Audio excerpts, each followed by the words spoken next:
Hi, I'm Gigi Duban, and on this episode of Alabama Inc., we spent some time with a guy working 2 full-time jobs and a part-time job to make ends meet. Pat Duggins sits down with Jay Pigford of Architecture Works. They put their spin on redesigns from the 16th Street Baptist Church to Children's Hospital. And Susan Fant is back. She schools Josh on how to make the most of Twitter. It's all coming up on Alabama Inc.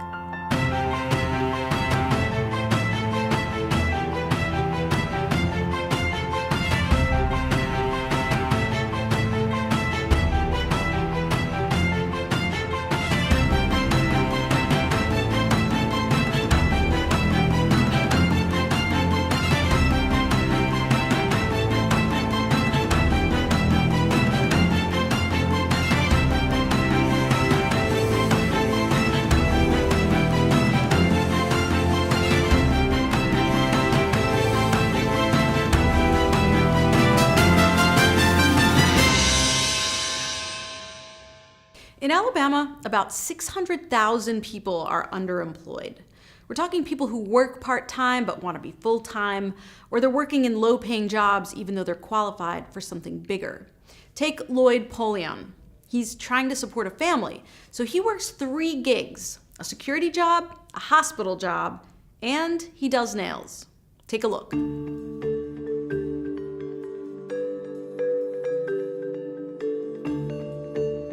Weekends for Lloyd Polion mean manis and petties. He's a nail tech at Pure Bliss in Mount Laurel. Is this what you do here? This is what I do. I come here 9 to 4:30. Come in, chit chat mainly. Yeah. Pedicures, manicures with the customers. This is one of 3 jobs Lloyd works to make ends meet. Employment is up across the country, but like a lot of Americans, Lloyd needs income from multiple jobs. 3 jobs means barely any downtime. Take a guess at how many hours of sleep he gets in a week. Maybe 15 hours of sleep in 5 days. Over 5 days? Over total? 5 days total. 15 hours of sleep. Yep. How do you manage that? I got a wife and 2 kids at home, so not managing is not an option.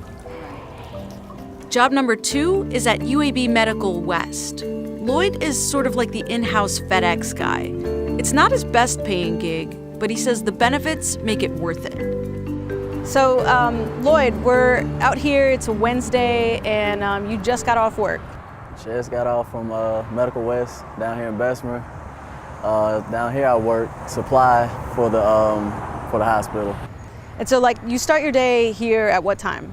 Start at 8:30, and then I leave here at 4:30. And I'm assuming, like, what time did you get up today?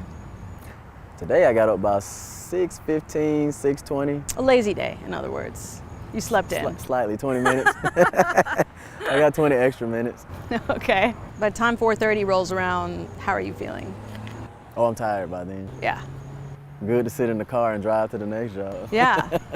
Get that 30-minute break because it's a 30-minute drive from here to there. Isn't that crazy? Like when your commute to your next job is like a little break for you? That's your break and your lunch. Yeah. Lloyd's last job of the day is definitely the most dangerous. He works tactical security in low-income housing developments. It's a long way from the nail salon. It's a lot of protective gear. It is. Do you usually need it? For the most part, no. Every now and then, it'll get a little hairy out there. What sorts of things are we looking at? One-on-one fights to group fights. Yeah. Weapons get pulled. I can't be in a slump out here. This is Right. the one job I can't be in a slump at. Adrenaline. Pretty much.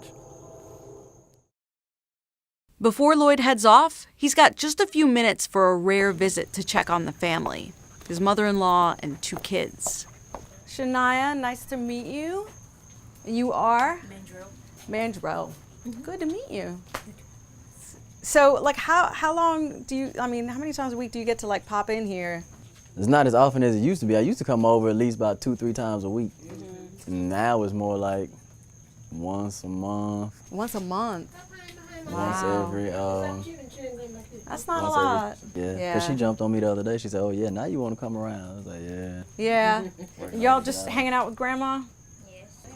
Bye-bye.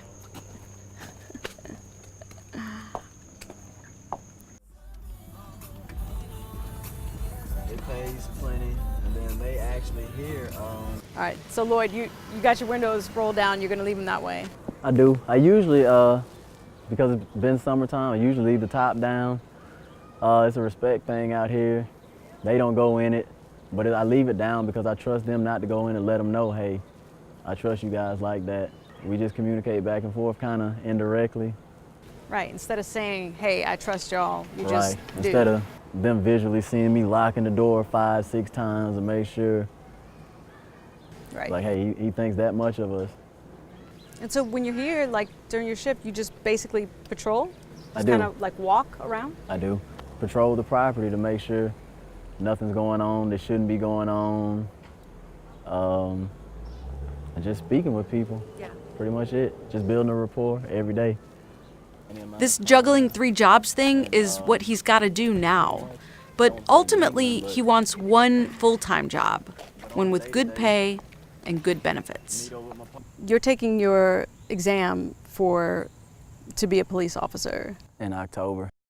And if you pass the test and you get hired on as a police officer in Birmingham, you'd be down from 3 jobs to One job.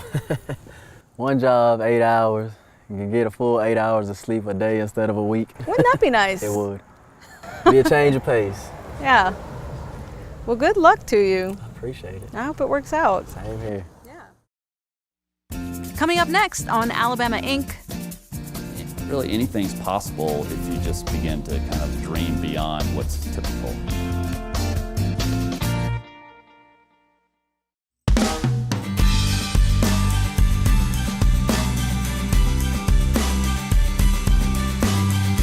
Okay, imagine you're an architecture student, you graduate, you get your first job, and one of the first projects you're involved in is helping to refurbish the iconic 16th Street Baptist Church in Birmingham. That's what Jay Pigford was up against, and here's how he got from here to there.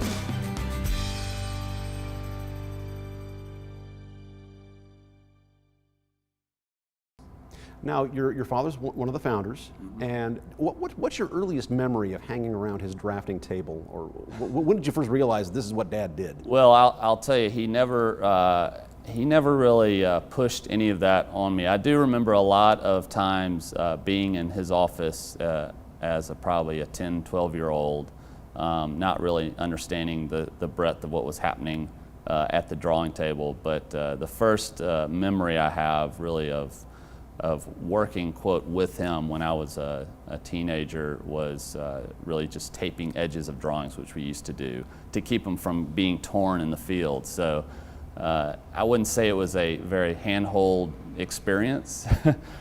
He certainly didn't necessarily encourage me to go into architecture, but thankfully I found my way here, and it's been great to be partners with him and 2 others here at the firm. So was there ever a point where it's kind of like, well, Dad's an architect, I'm going to go off and be an astronaut or something like that? Well, there were thoughts of being like a French major or a historian, but pretty quickly I knew that I had a pretty strong artistic bent, and at Sewanee I majored in art history there, and went to University of Texas for graduate studies in architecture and got my degree from there. So I couldn't have imagined any other path really to have taken.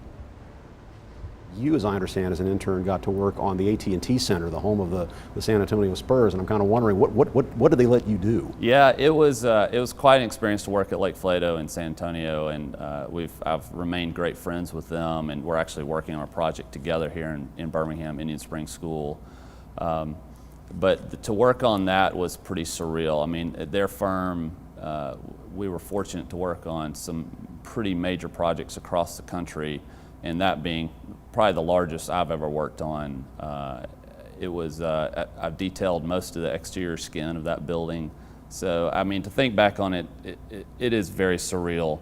So do you go back for games? I haven't been back for many games. When we first moved here, I did go back for the playoffs. But when I go back, I always hope that I get to a game, and I do sometimes. When you did go, did you find yourself saying to people, I did that, I did that, I did that, stuff like that? It is interesting to walk through a project that you've designed or had a hand in designing certain elements of it. And you know, it's hard to express how that feels.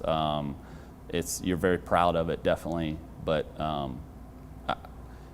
wouldn't say that I point it out too much, because sometimes people don't like everything you do, you know, which is hard to believe sometimes, you know. Well, when you moved into the professional realm, what was your first big break? What was that like?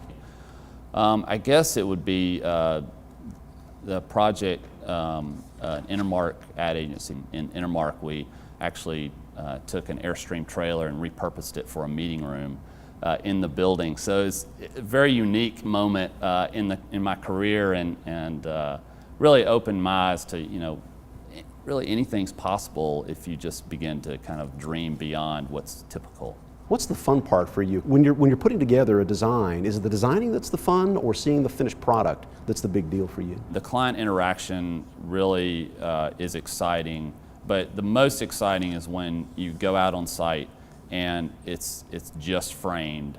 So it's pretty raw, it's pretty rough, but you begin to feel the space and whether or not you hit the nail on the head. And normally, fortunately, we've hit a lot of nails on the head. So. Now, we were touring your office just a few minutes ago, and really from afar, this whole wall of models kind of jumped out at me. Now, are these trophies of previous successes, or just examples for learning, or what? They're really from a lot of previous projects. They were investigations for those projects, and things we like to keep up to really remind us of the texture and what we're trying to achieve in terms of the things that, you know, in the digital world, sometimes you lose that tactile sense of what you're trying to make. And so we really make a concerted effort not only to remind ourselves of these things, but also of the details and the materials.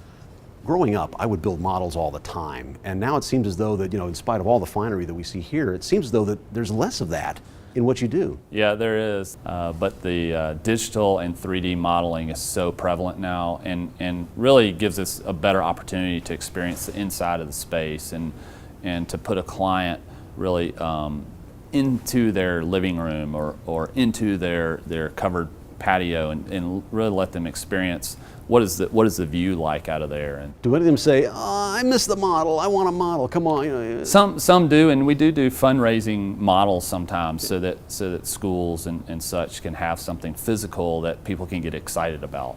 But you know, typically clients are also budget conscious on what they want to pay for the fee. So it definitely, the digital is much quicker and more versatile in terms of being able to change things pretty immediately. Traditionally, which is the toughest client to work with?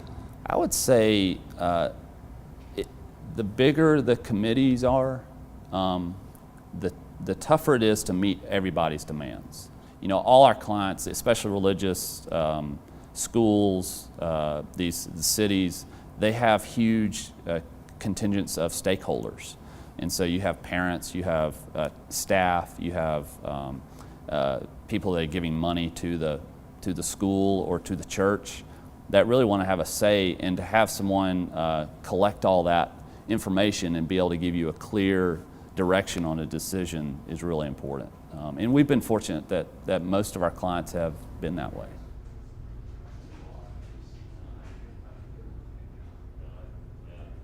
Totally different subject. You are involved in competitive Frisbee here in Birmingham. How did that get going? It started here in Birmingham very early on, actually when I was still in high school. It's been a really big part of my life. My wife will tell you that sometimes she's been not too happy for me to be traveling, playing Frisbee. It's just a phenomenal experience for me to have that aspect that's so different from what I do every day. As we wrap up, name one architectural project no limit, that you'd love to do, and one that you wouldn't touch with a 10-foot pole? I'll start with the 10-foot pole, and I would say that's probably some sort of prison or something that, you know, the design aspect is pretty limited. As far as what would be my dream job, our dream jobs, my dream jobs are keeping the fabric of downtown and being able to renovate these old buildings downtown. But also, I love the idea of Birmingham is now in the middle of a park kind of, renaissance really, with all the parks that are happening. So to be a part of something that really left a mark for the future generations in Birmingham is really important to me. I mean, no single project is like a crown in my cap. It's just to leave a legacy in place is really important to me. Jay, thank you so much. Yeah, thank you. Coming up next on Alabama Inc. My favorite hashtag to use is hashtag coolest class at UA. Oh, you created your own hashtag. I did, because Now you're shamelessly promoting. Each week on Alabama Inc., we bring in one of our show experts to talk with correspondent Josh Sneed. Our expert gives Josh a top 5 list, and Josh takes it from there. So today, Susan Fant of the Culver House School of Business joins Josh again. She talks about what it takes to dominate Twitter. Have you ever been struggling on how to word a tweet when you realize you only have 40 followers and that it doesn't matter? Well, Susan Fant is here to tell you how to build an audience on Twitter. She's actually a social media consultant and an instructor at the University of Alabama. So tweet that. No, seriously, please tweet that. We need all the followers we can get.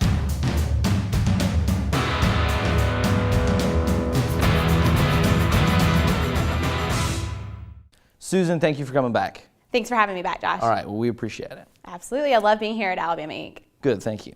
Well, okay, so what do we have today? We have 5 ways to get Twitter followers. That's right. So a lot of people are looking at Twitter as a great social media network for themselves personally, their businesses, as well as any projects they may have. So their volunteer charity, maybe they're creating a blog, anything like that. And it's a great way to meet new people online. All right, so let's jump into it. This is 5 ways to get more Twitter followers. So the first of the 5 ways to get more Twitter followers is to ask yourself, why would someone follow you if you don't follow them back? Right, so you suggest just throw a wide net out there, start following people. Throw a wide net out there, but consider it with a goal. So if your goal is to have the #1 cooking blog on Twitter, start following other cooking blogs. Follow restaurants. Chefs. Follow chefs. Follow people that are in your community, in your neighborhood. Because really you can take social media and go from online to offline. And it's really easy to connect with people in your community. So like, let's say if you connect with a local restaurant, go ahead, connect with them on Twitter, start tweeting with them and at them. All of a sudden, they may want to feature your criticism or complaints or comments about their restaurant on their blog. Okay, so all right, let's go to the next one. Number 4. Number 4 is start a conversation. You want to tweet at someone.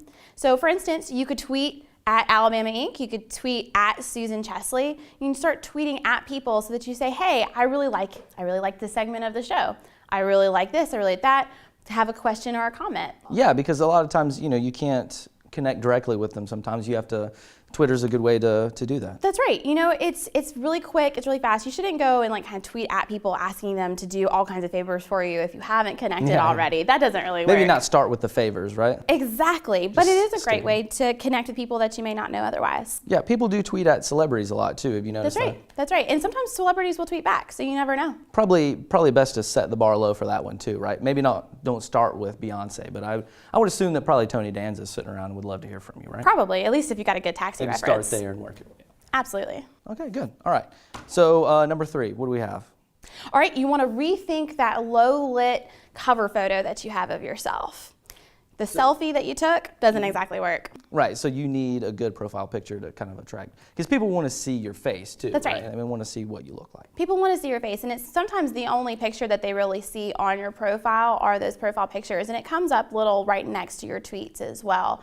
So if you've got something that's really distinctive, that works well. And it doesn't have to always be in a suit, looking right at the camera if that's not your thing. Right, you're sending a message with whatever profile. That's right. Like for instance, my profile picture is me in a crawfish crawfish costume eating eggs. Excellent. And I think the message that I'm sending there is that don't take anything in this account seriously. Fair enough. Nothing in this account has any value, is basically what I'm saying. So here we go, the number 2 way to get more Twitter followers.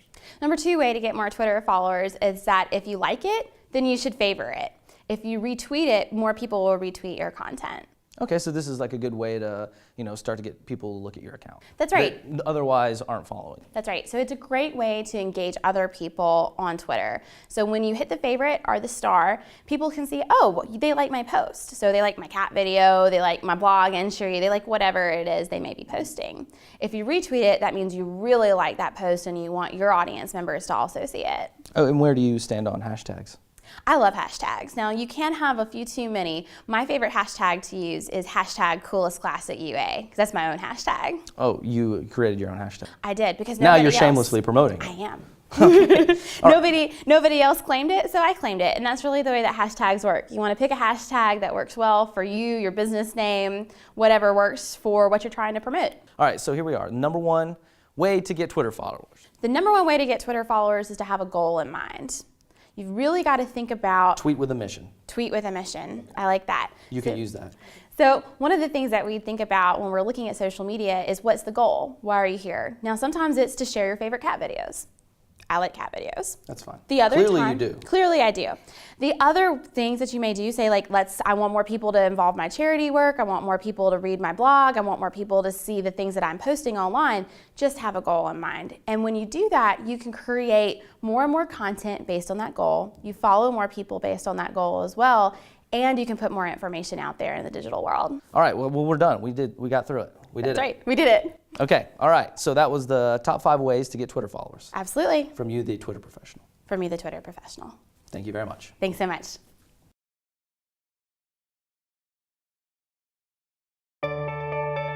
That's our show for this week. Be sure to follow us on Facebook and Twitter. Keep up with the stories we're working on and tell us what you think. I'm Gigi Duban, and we'll see you next time on Alabama Inc.